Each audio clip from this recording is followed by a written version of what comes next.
This is a continuation of the challenges of interstellar travel. Ionizing radiation.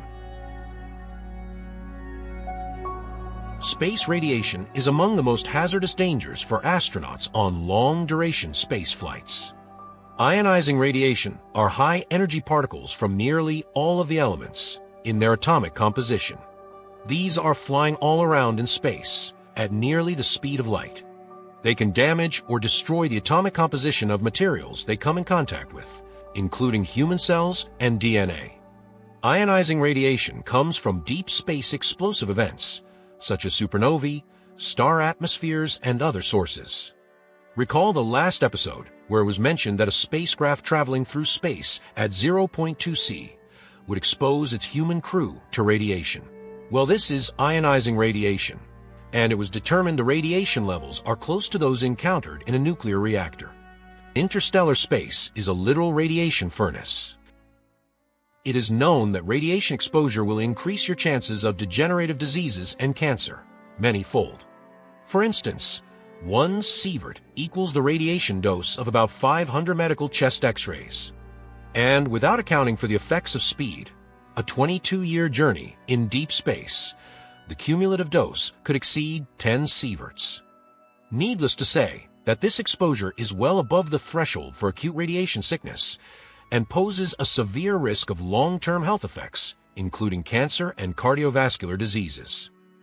So, a wide array of neurological and biological health problems can be expected with the unprotected exposure to this ionizing radiation, including cancer.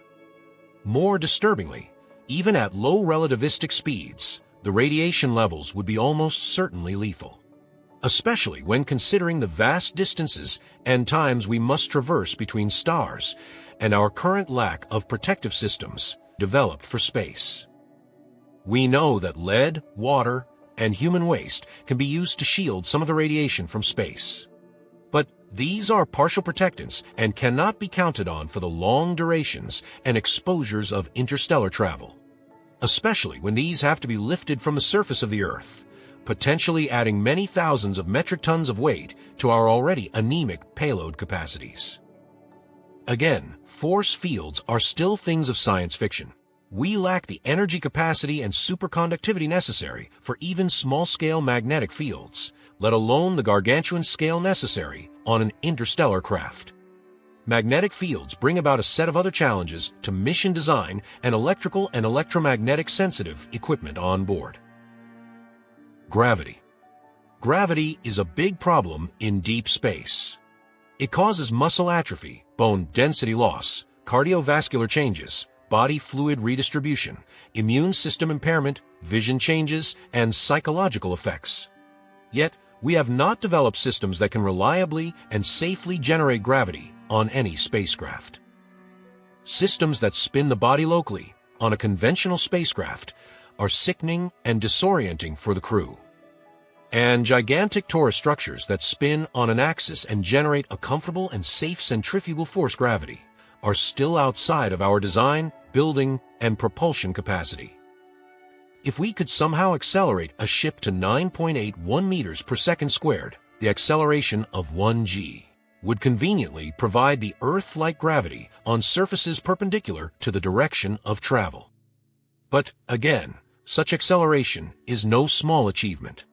For example, at the unbelievable speed of 0.2 C and a 22-year trip time to Alpha Centauri, an acceleration of 1.72 meters per second squared is what is required.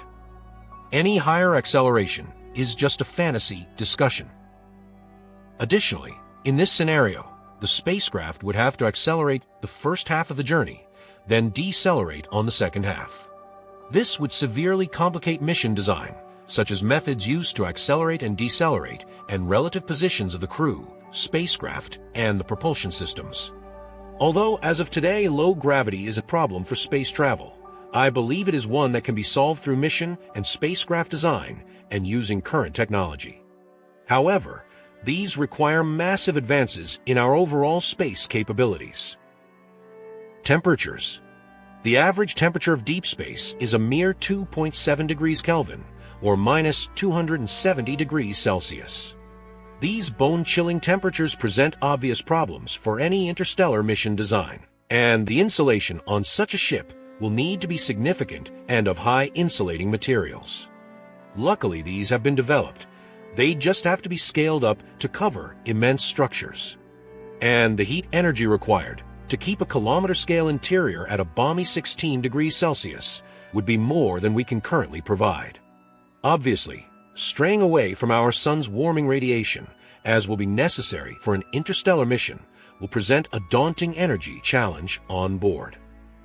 The sun has been our primary source of energy for all time, and the bone-shattering temperatures on planetary surfaces, even within our solar system, attest to the intensity of the cold problem of interstellar space. In contrast, any interstellar spacecraft that attempts to use a gravity assist by closely orbiting our sun will be exposed to tremendous levels of heat-producing radiation. The temperature at the surface of our sun is about 5,500 C, and throughout the maneuver, this will have the dubious double effect of relentlessly zapping the crew with ionizing radiation. So, temperature extremes of interstellar space present challenges and energy requirements that we will have to somehow surmount. I personally believe it will be a very long time before we can generate the levels of energy necessary to maintain an interstellar crew healthy and comfortable. Thank you very much. Please look for the next episode on this series very soon.